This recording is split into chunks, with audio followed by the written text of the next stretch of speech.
With high-profile cases in the past, such as the Fantasy Garden scandal which helped chase former Premier Bill Vander Zalm from office, and the controversial decision to develop the Terra Nova area, along with ongoing concerns over what to do with the Garden City lands, Richmond is no stranger to contentious land use and zoning issues.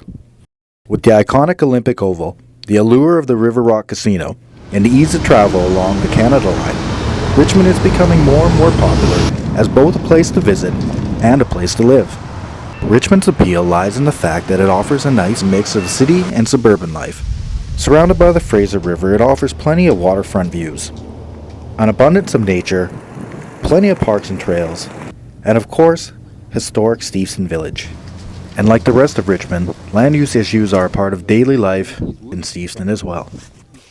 Situated just steps from historical Steveston Village and ending just a short walk from the heritage site of Britannia Shipyards, Onni Development's Imperial Landing, built upon the remnants of Steveston's once bustling fishing industry, occupies prime real estate along Steveston's newly completed boardwalk.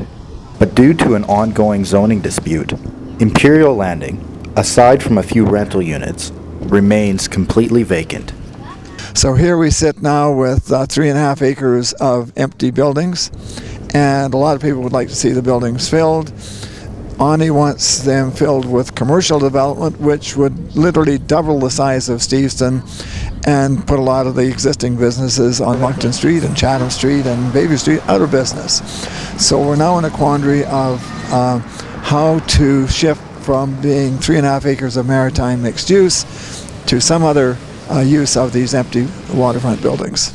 There's just under 60,000 square feet of gross leasable area in the retail port, and that includes ground level space and some space on the upper level. I think there's about 6,000 square feet on the upper level of one of the buildings. And in terms of how many units that'll break down into, we're kind of anticipating that there'll be maybe 12 to 15 units depending on unit size. Steveston's business community is made up of a number of restaurants and coffee shops, but it is the small businesses with the unique shops that add to Steveston's appeal.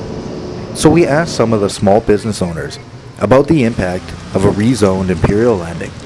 It could just bring other people into Steveston who are going to then walk around and come to our other businesses. Jennifer Bell, owner of Bell's Bake Shop, has spent most of her life living in Steveston, believes that small businesses and the owners that run them add to the charm of the Steveston Village. I definitely think that the larger corporate businesses don't really belong in Steveston. It's kind of a quaint village atmosphere here. Jennifer knows she was lucky to be able to rent a place in Steveston and has concerns over potential increases in rent. Obviously, it would have been harder to get a place. They've got more money, so you can only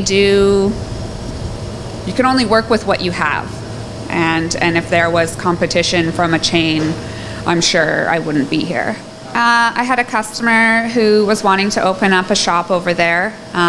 She was really in the works with everything, with her suppliers and things, and she really wanted to be over there. That was going to be an ideal location for her, and size and everything. And just because of all the zoning laws that they're going through right now, she's had to go on with something else. Frankie Nielsen, owner of the Beat Merchant Record Shop, has lived in Steveston for 25 years and knows that in business, competition is part of the game. Well, I don't think you can stop that. I mean, if you're in business, there's going to be competition. If you can't stand the competition, then get out of the business that you're in. His main concern, as voiced by many others, is retaining that historic Steveston Village feel with small shops and individual business owners. They've done a good job down there on the look of the place and the boardwalk and everything. It's going to attract certain businesses, but I don't think it really will take away from the village. The only thing that I feel that it might take away from is that if more corporations come in, then you lose the village feel and the village community. While protecting Steveston's existing business community is one of the issues holding up rezoning of Imperial Landing, the other is the zoning itself, which allows only for mixed maritime use, essentially in support of Steveston's fishing community, which according to Ken Takahashi, a retired commercial fisherman, has been depleted to the point where zoning the estimated 60,000 square feet of space does not seem reasonable. Fishing was a big thing in Steveston at one time. You know, it was the main source of income for most of the residents here. There was a lot of Japanese at one time here, and they were all fishermen, and yeah, that was their main livelihood. And it was, in the old days, it was bustling. I agree with Onni. The fishing industry today wouldn't be able to sustain. I think what they're trying to do to attract the boats here, and so they'll spend money, and that's why they want to encourage the maritime use there. They want to have some sort of businesses to cater to it. I don't know if it's going to work or not, but I think that's part of the planning. They want to make sure. See, you got to remember there's an election coming up this fall, and yeah, they don't want to put something that the public isn't going to like. You know, they got to be on the good side. And while the fishing industry in Steveston may be depleted, the love of fish and fishing is not going anywhere. In fact, the demand may be growing. So I think there's a tremendous demand for some type of open market on the waterfront. And if you had a market that operated once a week or even all week, where you could come and buy fish during the week and you could buy farm produce, I think that's what the community really would like. Right now what's happening all around the world is people are looking more to direct marketing rather than buying imported goods. On the weekends, down at the Steveston docks, fresh fish and seafood are available to buy right off the boats. One fisherman we spoke to, although a little camera shy, offered some insight into Richmond and Steveston's appeal for the fishermen.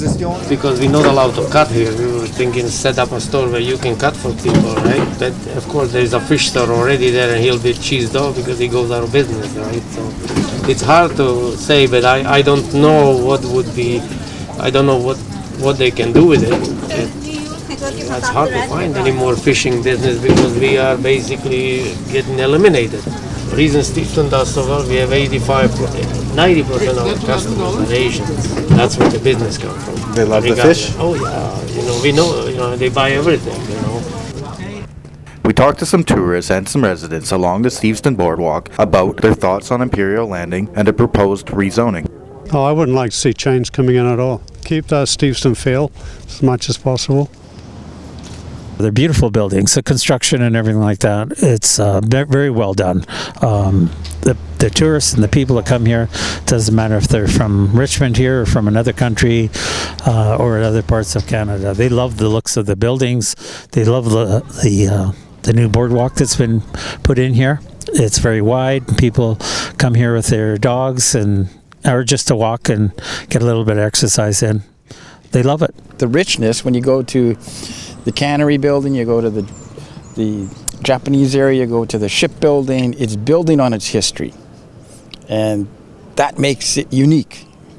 You know, Steveston is Steveston. This isn't Port Angeles, this isn't somewhere else, it's Steveston. So you try to build on the history, you try to reinterpret it, you try to bring in new businesses that still have a sensitivity to the past. Because of the issue around parking, I mean, it has to be walk in. So restaurants, coffee shops. Developer Onni has completed many developments around the Lower Mainland, including Vancouver and Richmond, including new developments around the Olympic Oval, such as Riva and Aura, and has had an ongoing working relationship with Richmond City Council in the past, but will likely need to convince City Hall that they've taken careful consideration and sensitivity to the area in order to move ahead with their current project. The marketing buzzword around Richmond developments seems to be the idea of a master-planned community. So what exactly is the master plan for Imperial Landing? Imperial Landing is a master plan community, and a fairly significant commercial component is really at the center of that in a lot of these developments. So Onni's vision was to really provide for the people that live down here some convenient services that really serve their day-to-day needs. Onni Development's Imperial Landing rezoning application looks to be before City Council this spring once again. So what is the city's position on all this? So what the role of the city is to try and come up with a solution where the shops will be filled, but where it will not do any damage to the existing business community, and it will actually provide the vibrancy that everybody's hoping to have on the waterfront. We are going to be doing something, and we are trying to work out a compromise. And there are a lot of people who want to see the stores filled, and so it depends whether you walk the waterfront every day and you look at empty stores, or whether you're living behind and you don't want to walk the waterfront and you're teed off with what they've done to the waterfront. So there's 2 points of view. What about the idea of letting Onni take care of the Garden City lands? How does that fly with you? Hey, there's a good one.